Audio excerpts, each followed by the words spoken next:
Innal hamdalillah nahmaduhu wa nasta'inuhu wa nastaghfiruhu wa na'udzu billahi min shururi anfusina wa min sayyiati a'malina. May yahdihillahu fala mudilla lahu wa may yudlil fala hadiya lahu. Asyhadu an la ilaha illallah wahdahu la syarika lahu wa asyhadu anna Muhammadan 'abduhu wa rasuluh. Sallallahu alaihi wa ala alihi wa sahbihi wa sallama tasliman katsira.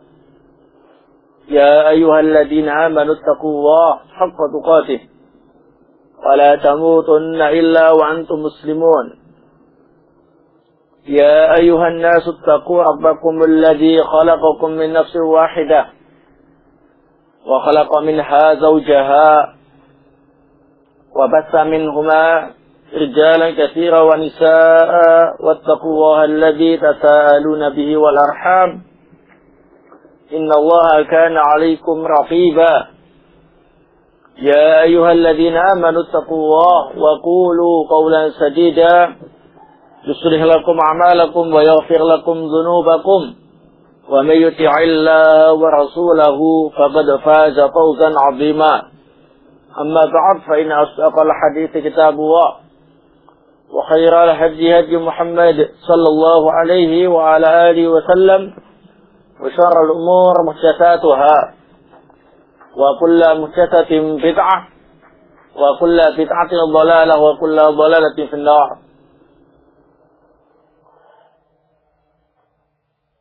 Alhamdulillah, pada kesempatan ini kita bisa bertemu kembali untuk melanjutkan kajian nasihat untuk muslimah yang insyaallah pada kesempatan ini akan kita kaji satu topik yang paling penting di antara yang ada di dalam kitab ini, yakni at-ta'allum, belajar, ya, mempelajari ilmu agama, khususnya untuk muslimah. Ukhtil muslimah, saudariku wanita muslimah, at-ta'allumu amrun mahmud wasabilun karimah. Belajar ilmu agama itu termasuk perkara yang terpuji dan merupakan jalan yang mulia.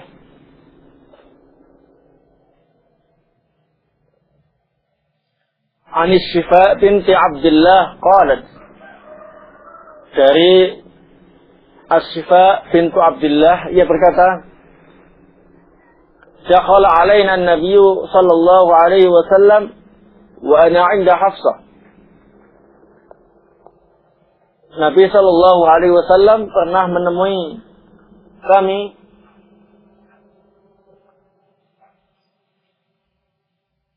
dalam keadaan saya di sampingnya Hafsah.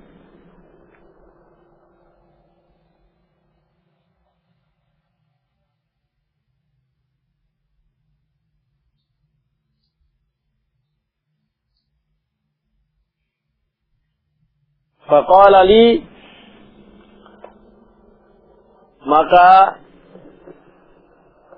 Rasulullah sallallahu alaihi wasallam bersabda kepada saya, yakni kepada As-Syifa bintu Abdullah,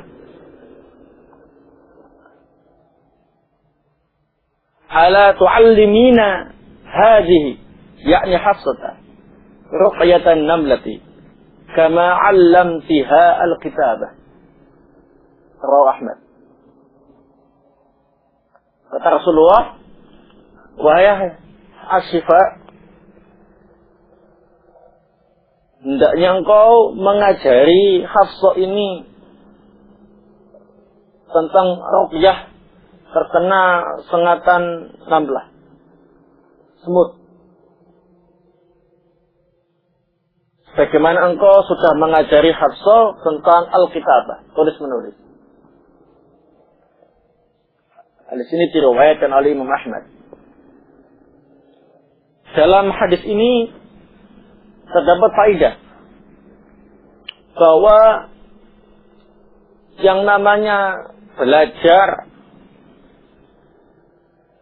ilmu agama adalah merupakan kewajiban yang tidak hanya diberlakukan untuk kaum laki-laki saja, tetapi juga berlaku untuk kaum wanita.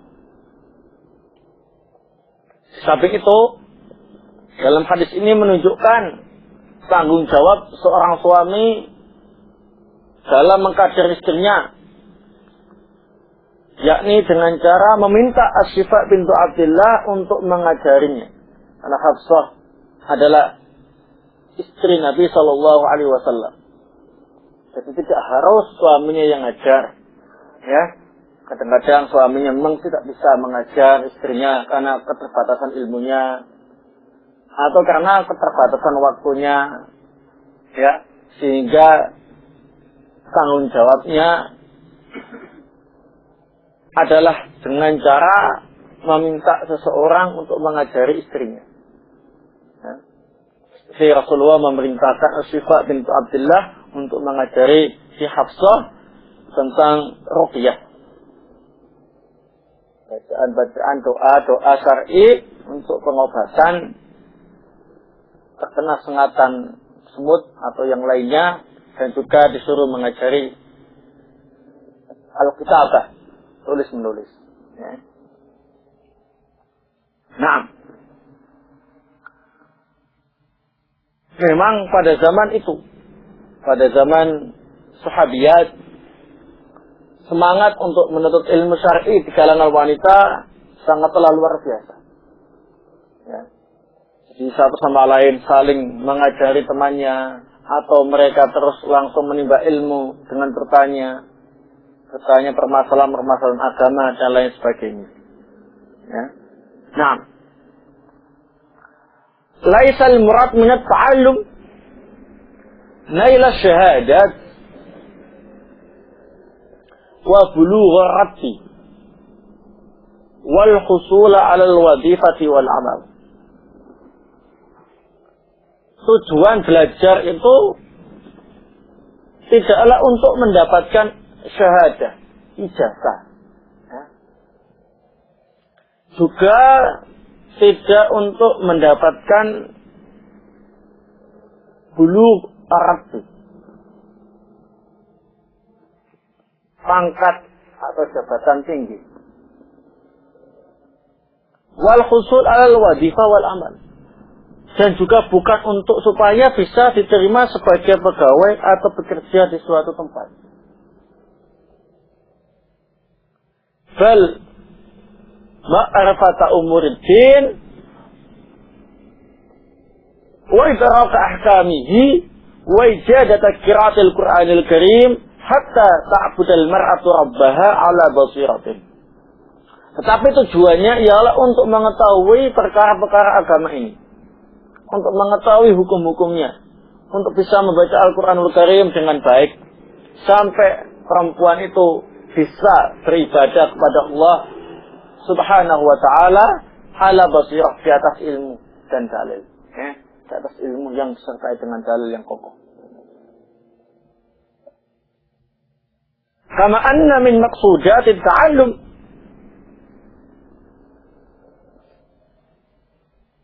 idraka turkit tarbiyah as-salimah.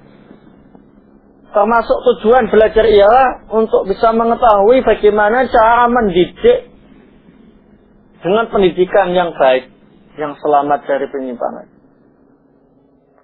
Kama tumatsiluha hayatul Rasuli sallallahu alaihi wasallam wa hayatu ashabihi wa salafi hadhil ummah. Seperti yang telah dicontohkan pada kehidupan Rasulullah Shallallahu Alaihi Wasallam dan kehidupan para sahabatnya serta generasi pertama umat Islam ini. Lita'isha al-mar'atu fi sa'adah wa hana, supaya perempuan itu bisa hidup dalam kebahagiaan dan ketenangan. Nah, Jadi di sini terdapat satu pembahasan yang cukup menarik, bahwa semangat belajar ilmu agama itu haruslah ikhlas lillahi ta'ala. Kemudian tujuannya ialah menghilangkan kebodohan dari dirinya, raf'ul jahli an-nafsi, dan juga tujuannya ialah untuk menghilangkan kebodohan yang ada pada umat, raf'ul jahli anil ummah atau an ghairihi. Bukan untuk mendapatkan ijazah, ya, bukan supaya mendapatkan kedudukan yang tinggi, jabatan-jabatan penting. Bukan pula untuk supaya jadi pegawai atau bisa bekerja di suatu perusahaan. Karena kalau nggak dapat ijazah, nggak bisa bekerja. Bukan itu. Nah, kalau itu yang dituju, maka dia akan dapat apa yang diinginkan saja, tetapi tidak mendapatkan inti daripada ilmu. Tujuan mendapatkan ilmu itu ialah supaya ngerti tentang masalah agama ini, tentang hukum-hukumnya, bagaimana cara baca Quran yang baik, bagaimana cara beribadah di atas ilmu yang baik. Supaya kita bisa menjadi manusia yang bahagia di dunia wal akhirah, sebagaimana yang diperoleh oleh Rasulullah Shallallahu Alaihi Wasallam, para sahabatnya, dan juga generasi pertama umat Islam. Kalau kita lihat bagaimana mereka, para sahabiyat, para generasi pertama kaum wanita muslimah, kita akan geleng-geleng kepala, kagum dengan semangat mereka yang tinggi dan keunggulan mereka. Nah, disebutkan oleh para ulama bahwa dalam masalah menyampaikan ilmu, bukan persaksian, ya, itu antara laki-laki sama perempuan itu derajatnya sama. Menyampaikan khobar atau berita, itu derajatnya laki-laki sama perempuan itu sama. Tapi kalau untuk persaksian atau syahadah, persaksian kasus kriminalitas atau yang lain, memang antara laki-laki sama perempuan tidak berbeda. Ya, baik, tidak sama, ya. 1:2. Kalau perempuannya 4, laki-lakinya cukup 2 untuk persaksian. Tapi kalau untuk menyampaikan ilmu atau menerima ilmu itu sama. Sehingga para ulama menyatakan an-nisa syaqaiqur rijal fi ilmi riwayat. Nah, di dalam ilmu riwayat, ilmu hadis sekalipun, wanita itu sama dengan apa? Laki-laki. Sama dalam beberapa perkara. Di antaranya yang pertama ialah fit tahammul. Dalam masalah ilmu, itu laki-laki sama perempuan itu sama, fit tahammul. Yakni memiliki kesamaan dalam menerima ilmu. Memiliki kesamaan dalam mendapatkan ilmu. Ya. Jadi jangan sampai yang diajari cuma laki-lakinya saja, terus kaum wanitanya dibikin bodoh. Tidak. Hak untuk mendapatkan ilmu itu sama, baik laki-laki atau perempuan. Sebagaimana Rasulullah Shallallahu Alaihi Wasallam pernah didatangi oleh seorang perempuan, ya, sebagaimana dalam hadis yang diriwayatkan oleh Imam Bukhari dan Imam Muslim dari sahabat Abu Sa'id Al-Khudri radhiyallahu taala anhu. Abu Sa'id Al-Khudri bercerita, qala ja'at imra'atun ila Rasulillah sallallahu alaihi wasallam. Ada seorang perempuan datang menemui Rasulullah sallallahu alaihi wasallam.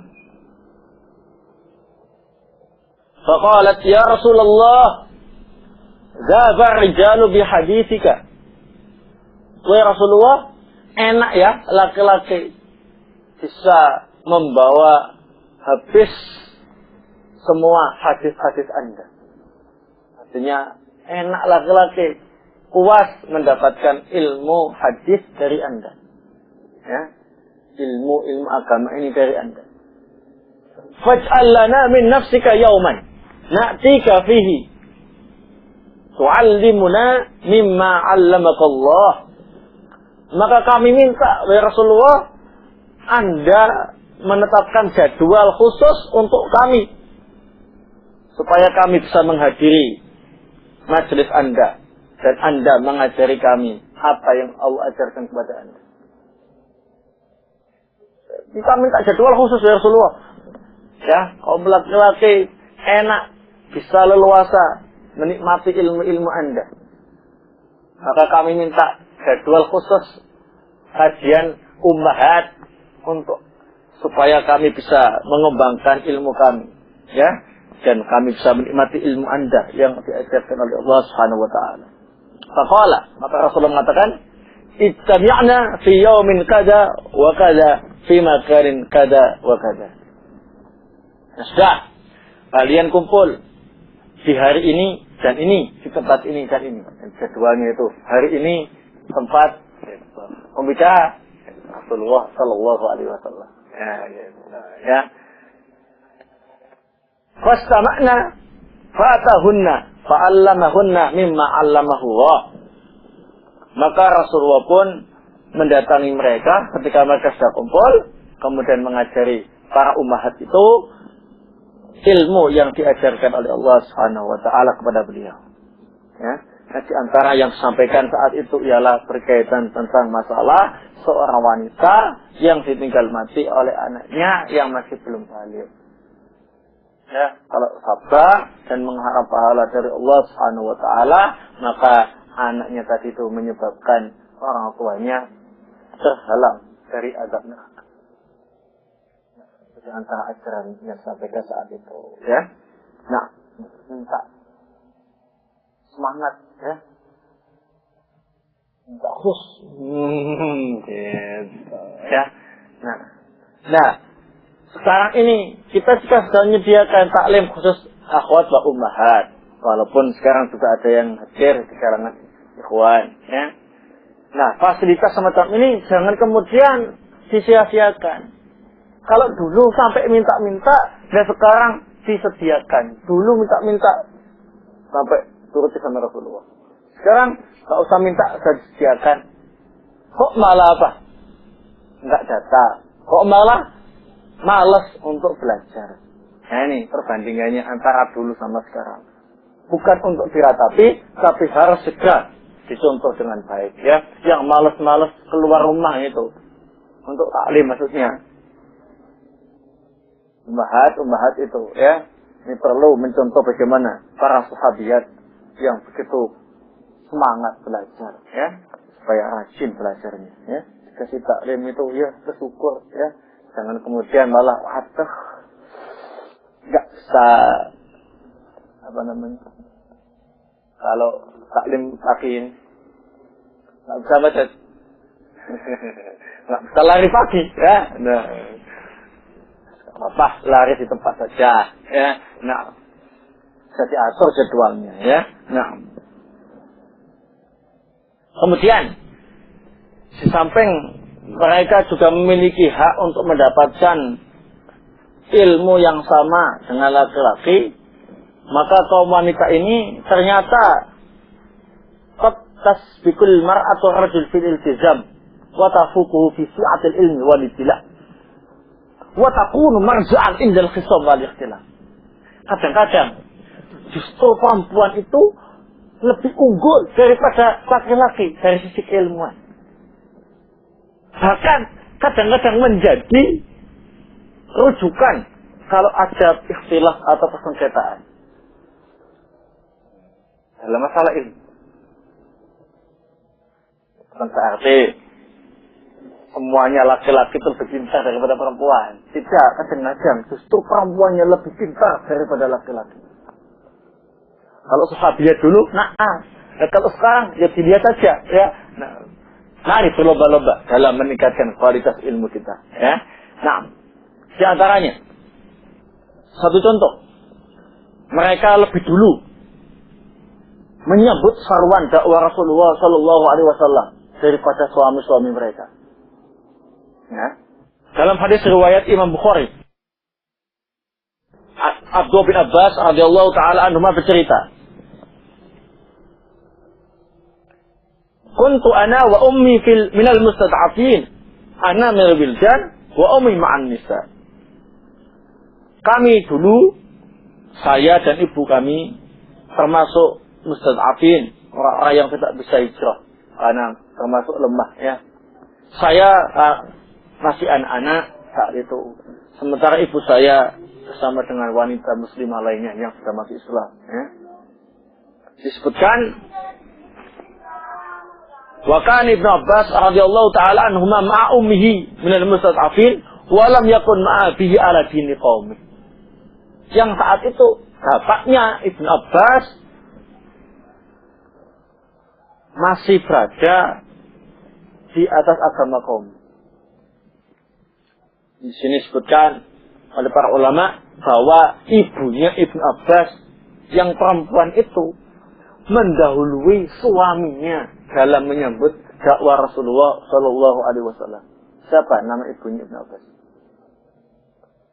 Lubabah, ya, bintul Harith al-Hilaliyah. Kunyanya ialah Ummul Fadl.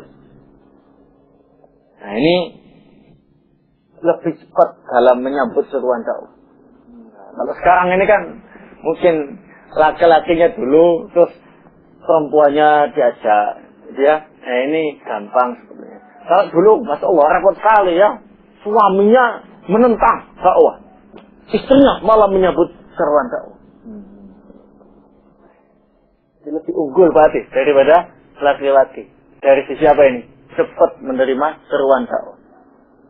Sampai itu juga menjadi apa namanya itu rujukan, ya, menjadi rujukan, bahkan memiliki ilmu yang lebih daripada laki-laki. Dicontohkan dalam sebuah hadis yang diriwayatkan oleh Imam Bukhari dan Imam Muslim dari Abu Salamah. Ja'a rajulun ila Ibnu Abbas wa Abu Hurairah jalisun 'indahu. Ada seorang laki-laki menemui Ibnu Abbas dalam keadaan Abu Hurairah juga duduk di samping Ibnu Abbas. Abu Hurairah ini pakar, ya, pakar sahabat, ulamanya sahabat. Abu Hurairah juga termasuk pakar ulamanya sahabat, ya. Datangi sama seseorang untuk minta fatwa. Faqala, laki-laki tadi minta fatwa. Haftini fimra'atin waladat ba'da zawjiha fi arba'ina lailatan.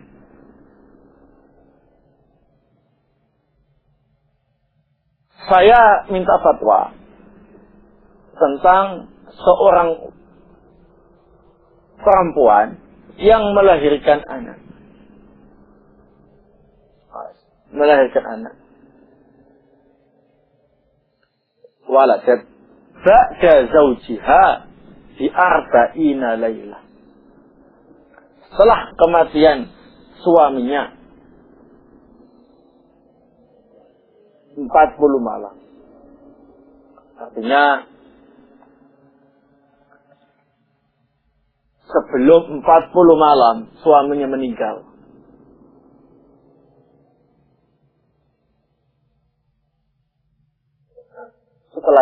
Setelah suaminya 40 malam meninggal, perempuan ini melahirkan apa ini? Anaknya. Ya, berarti ditinggal mati sama suaminya dalam kondisi apa ini? Mengandung, ya. Ini ada pertanyaan ini. Ada seorang perempuan hamil tua, gitu ya. Dalam kondisi hamil tua itu ditinggal mati sama suaminya. 40 hari kemudian anaknya lahir. Pertanyaannya ialah masa iddahnya, masa menunggu, nggak boleh nikah sama suami lain ya, orang lain, laki-laki lain itu. Masa iddahnya itu dihitung kapan? Yakni artinya masa iddahnya ini dihitung karena kematian suaminya atau dihitung sejak lahirnya anaknya tadi. Faqala Ibnu Abbas, maka Ibnu Abbas menjawab dan memberikan fatwa. Akhirul ajalain. Masa iddahnya itu ialah akhir dari dua waktu itu.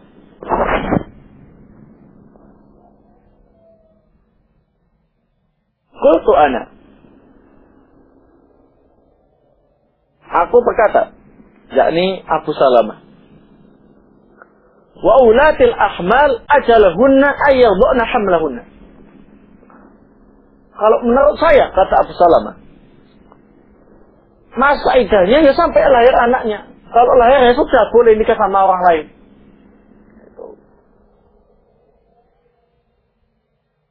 Wa ulatil ahmal ajalahunna ayyadhna hamlahunna. Berapa sih masa iddah seorang perempuan dengan sebab ditinggal mati suaminya itu? 4 bulan 10 hari. Ya kan? 4 bulan apa ini? 10 hari. Kalau masa iddahnya perempuan yang lahir, yang mengandung sampai apa ini? Sampai melahirkan. Nah ini ada kasus kelahiran, ada kasus kematian suami. Kenapa saya pendapat? Ya sampai terakhir. Nanti ajalnya masa iddahnya yang paling panjang. Ya, melahirkan cuma 40 hari, ya kan? Kan suaminya meninggal 40 hari sebelum kelahiran anaknya. Tapi pendek masa iddahnya. Ya harus 4 bulan 10 hari, berarti nunggu sampai selesai begitu. 4 bulan 10 hari. Itu namanya akhirul ajalain. Dipilih masa iddah yang paling apa ini? Yang paling panjang. Kalau Abu Salamah berpendapat, ya sudah, sejak dilahirkan anaknya itu masa iddahnya selesai. Walaupun nggak sampai 4 bulan 10 hari, karena sudah ditandai dengan kelahiran anaknya. Ini pendapat siapa ini? Abu Salamah dengan membawa dalil wa ulatul ahmal ajalahunna ayyadhna hamlahunna. Perempuan-perempuan yang hamil masa iddahnya ya sampai melahirkan anaknya. Qala Abu Hurairah kemudian berfatwa juga. Ana ma'abni akhi, yakni Abu Salamah. Oh, saya sependapat dengan Abu Salamah. Oh, gitu. Jadi ikhtilaf ya antara Abu Hurairah sama Ibnu Abbas. Ini Abu Salamah kan pendapat sama siapa ini? Abu Hurairah. Laki-lakinya apa ini? Bingung ini. Mana ini yang rajih? Ya kan? Fa'arsala Ibnu Abbas ulamahu Quraiban ila Ummi Salamah yas'aluha. Akhirnya Ibnu Abbas memutuskan, sudah si Quraib, yakni bukannya Ibnu Abbas, kirim sama Ibnu Abbas untuk menemui Ummu Salamah. Untuk menemui siapa ini?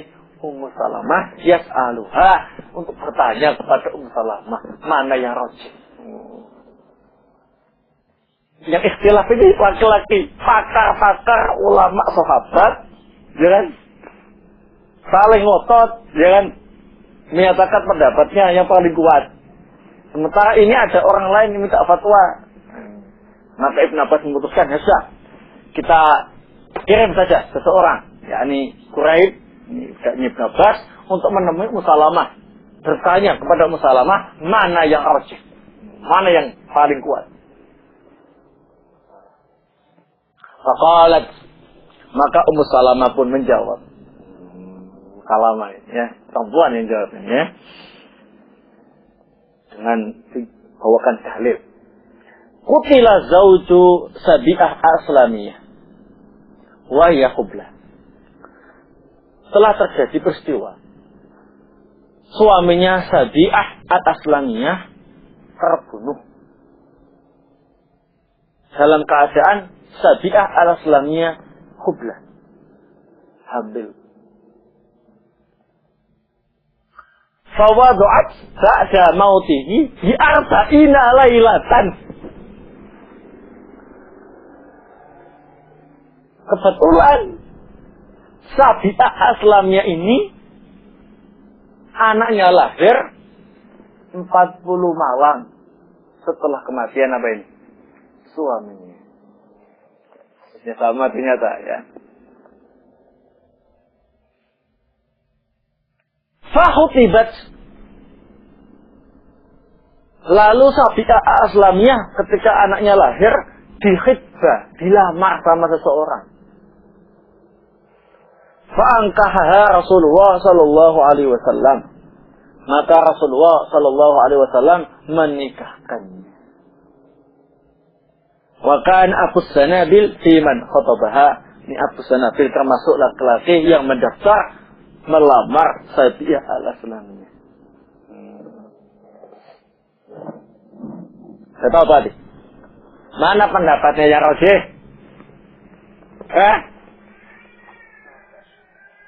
Tuh.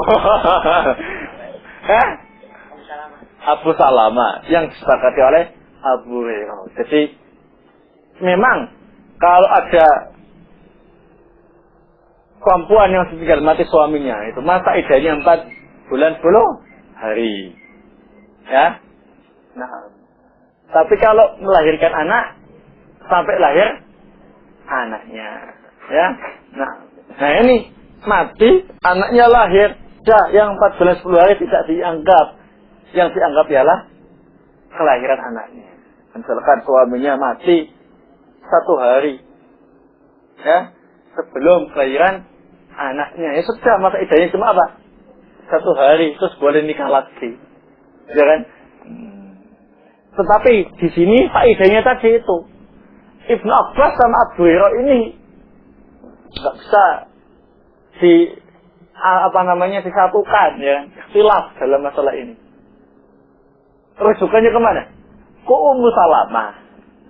Padahal Abu Salamah saja sudah menyatakan tadi itu, ya, kurang mantap. Ke Ummu Salamah. Oh, berarti menunjukkan Ummu Salamah itu lebih tahu tentang masalah ini daripada Ibnu Abbas dan Abu Hurairah. Siapa Ummu Salamah? Wanita laki-laki.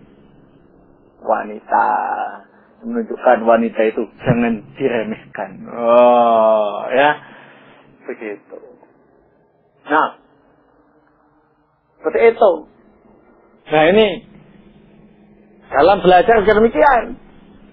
Entah santri-santri yang ada di sini, santri ikhwan sama santri akhwat, nah ini haruslah berubah untuk pintar-pintaran, jadi orang yang pintar, yang soleh, yang baik, ya. Jangan menganggap laki-laki gak akan mungkin kejar oleh akhwat. Siapa ngerti? Dan ada akhwat itu, MTQ itu sudah menghafalkan Al-Quran 10 juz sekarang ini. Sudah. Kelas berapa itu? Kelas 2, ya. 10 juz. Nah, MTQ Ikhwan bagaimana? Sudah sampai 10 juz. Yang paling tinggi. Ada. Pas 10 juz. Udah kak? Selesai. Oh, seimbang berarti. Itu berita yang saya terima itu sudah lama 10 juznya.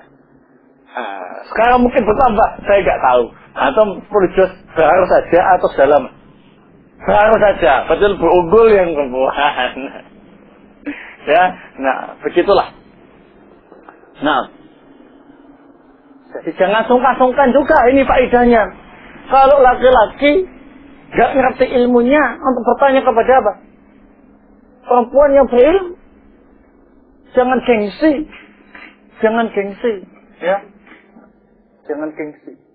Mereka itu kadang-kadang idenya cemerlang. Kadang-kadang ilmunya lebih mantap. Ya.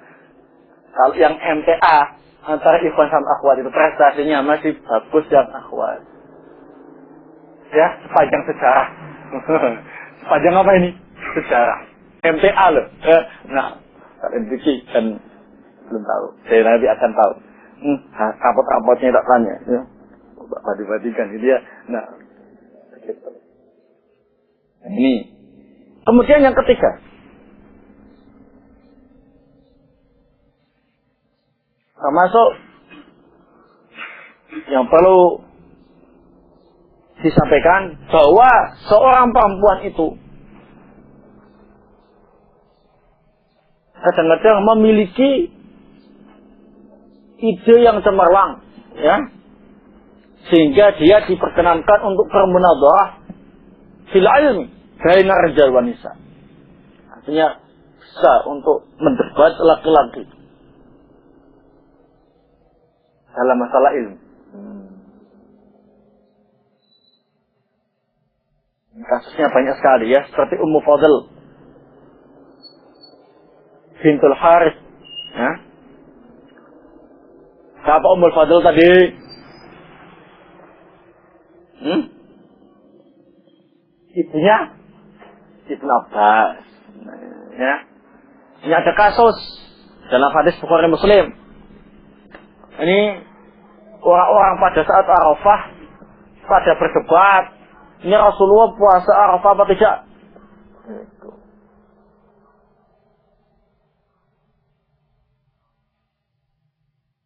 Ketika haji, sebagian bilang dia puasa Rasulullah, yang lain bilang tidak puasa. Maka Ummu Fadl langsung ngasih minuman susu, ya, pada orang yang berdebat itu. Minum. Itu. Minum. Gitu. Karena Rasulullah Sallallahu Alaihi Wasallam minum ketika haji di Arafah, ya, menunjukkan perempuan itu bisa berdebat laki-laki, ya, nah, dengan ilmunya. Baik. Ini contoh-contoh yang lainnya masih banyak sekali. Karena fitnah al-Zakumullah menunjukkan semangat para sahabat dulu sangat tinggi, ya, untuk mencapai ketinggian ilmu. Kemudian ibta'idi kullal ibti'ad anil istihza' awi suhriyah fi ghairil muta'allimah min akhawatiki. Jangan sampai engkau mengolok-olok atau melecehkan akhwat-akhwat yang masih belum taklim.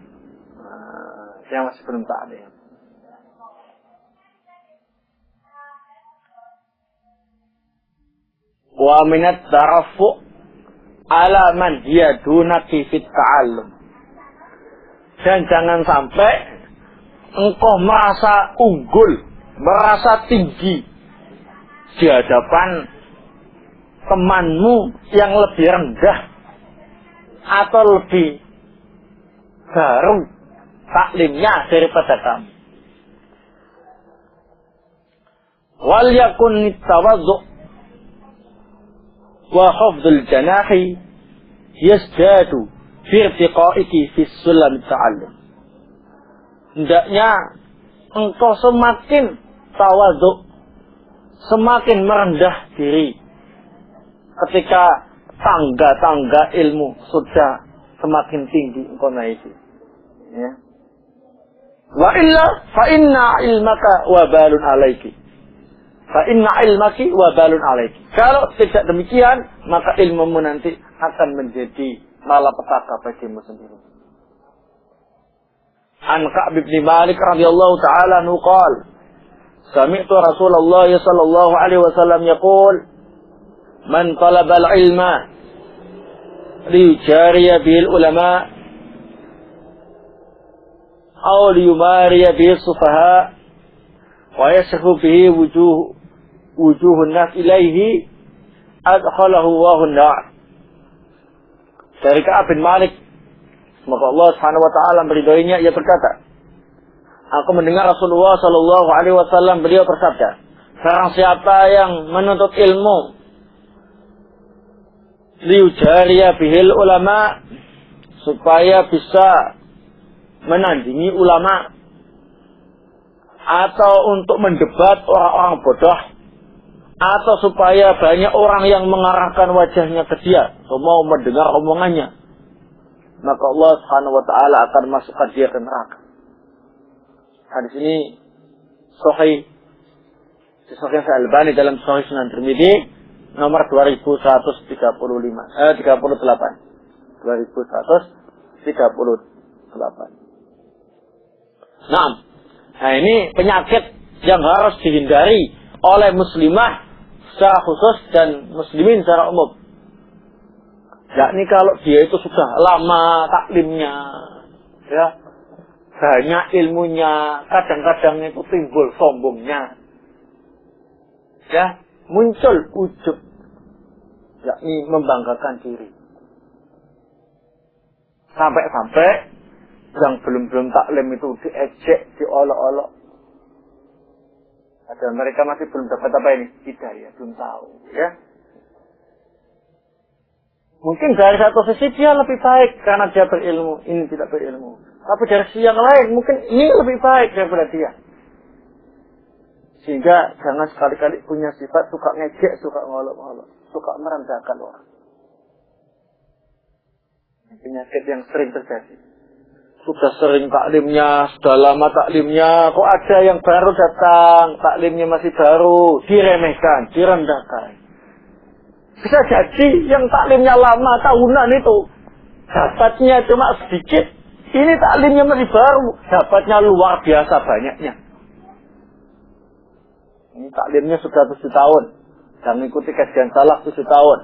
Ini masih baru, setahun, mengikuti kajian salah. Belum tentu yang 7 tahun lebih baik daripada yang setahun itu. Kenapa? Sejadi 7 tahun itu taklimnya sebulan sekali, atau setahun sekali, atau sekali-kali.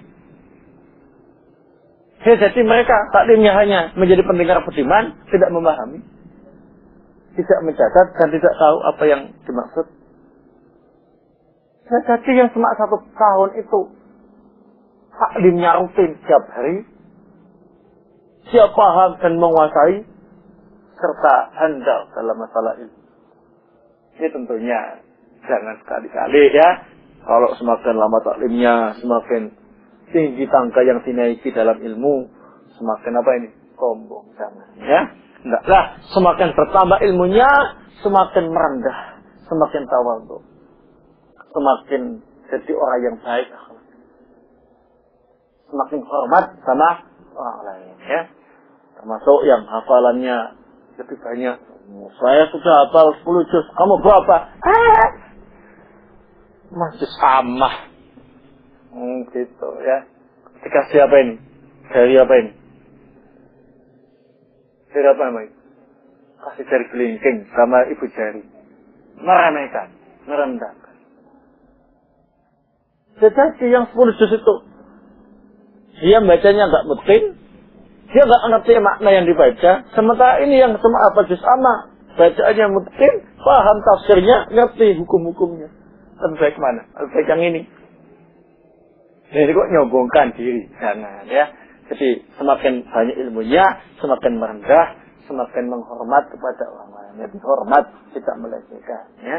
Nah, kalau sampai ilmunya semakin tinggi, semakin sombong, ini nanti ilmunya tadi bisa menjadi petaka bagi diri.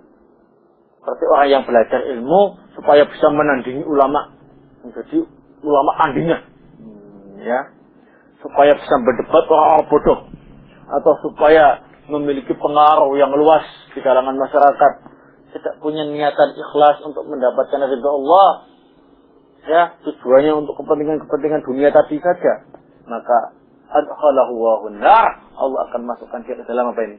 Neraka. Wallahu taala a'lam bissawab. Ini yang bisa saya sampaikan. Wa sallallahu ala nabiyyina Muhammad wa ala alihi wa sahbihi wa sallam. Walhamdulillahirabbil alamin.